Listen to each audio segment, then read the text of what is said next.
Okay, so I wanted to talk about recording in chords to Koala. My personal thought process on it is because Koala is primarily audio based. If you're going to do this, it's best to record them in singularly. I think I said that right. So, like if I'm using tonality or if I'm using scalar too, it doesn't matter. And I have it connected to the device I'm using here, which is Pure Synth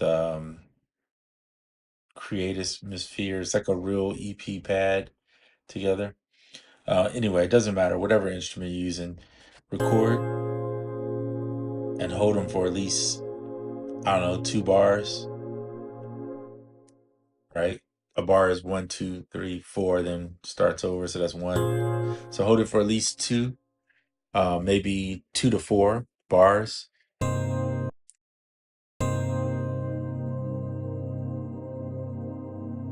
Whatever you're going to play. Or as long as that particular instrument will sustain itself, I guess. And the reason why is because then when you go back and play it, now you'll see I put them on choke groups too. You can see it right here. You don't have to do that, but then when you go back and play,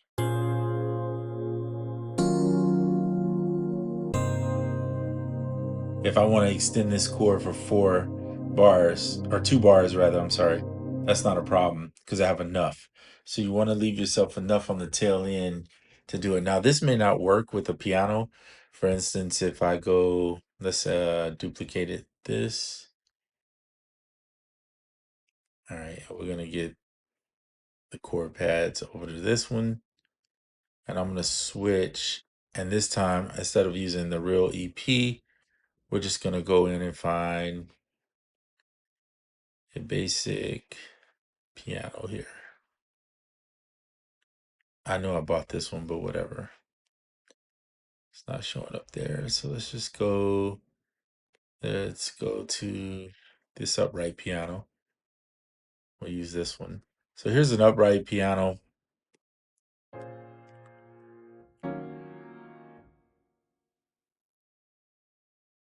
It's not as loud, obviously.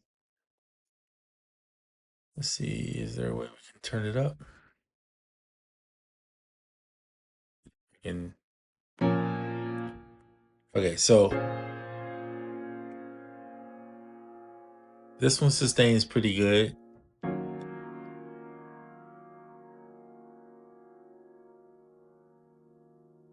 It's pretty good. So these are long enough, but you may get a piano. Let me see if I can just replace this one with like I think pure piano, if I'm not mistaken. Is that on here? Yeah, I have it on here. All right, let's replace it with this one. Since it's just they sustain pretty good. So maybe I'll take that back.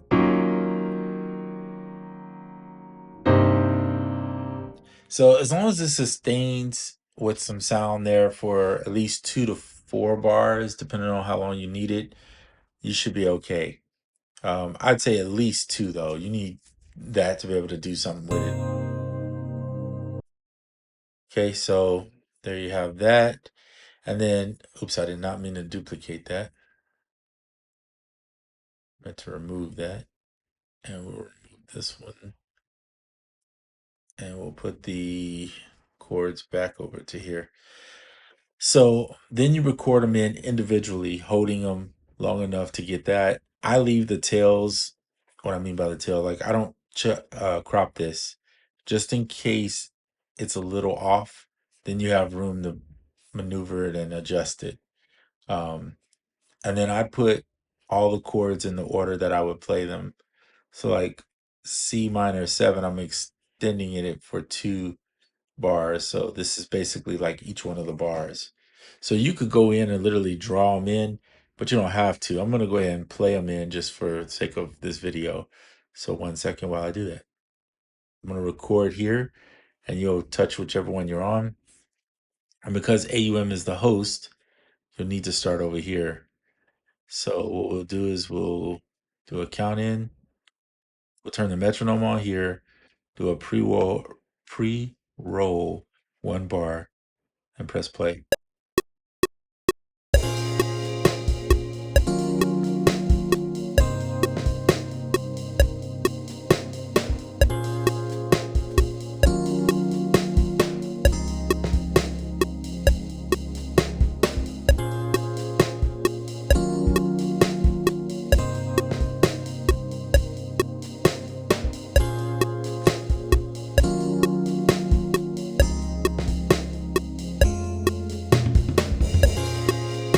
There you go.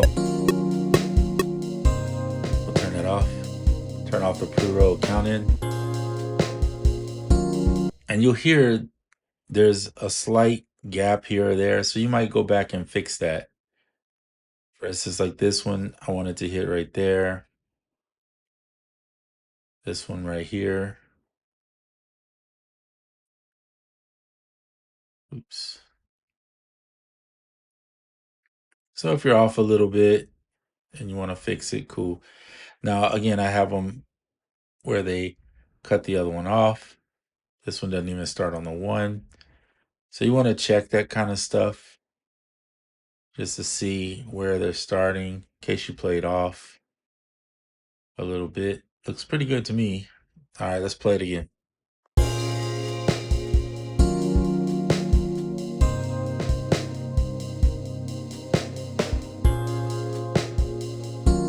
And if you want them to play a little bit at a different velocity, just go in, click velocity, and then adjust the velocity here.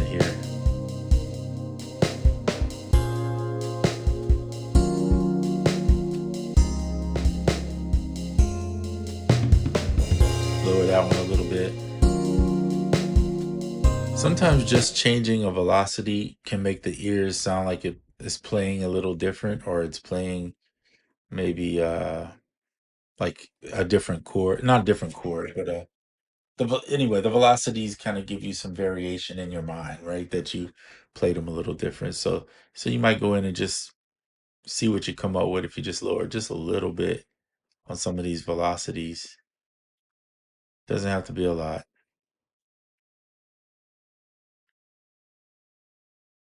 Maybe turn that one up and lower this one a little bit. Now it's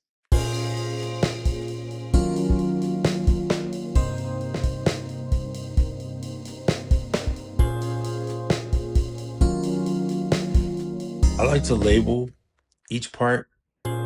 So when you're in the sample page, if you click tool and you'll see up here it says label, and you can label all your sounds.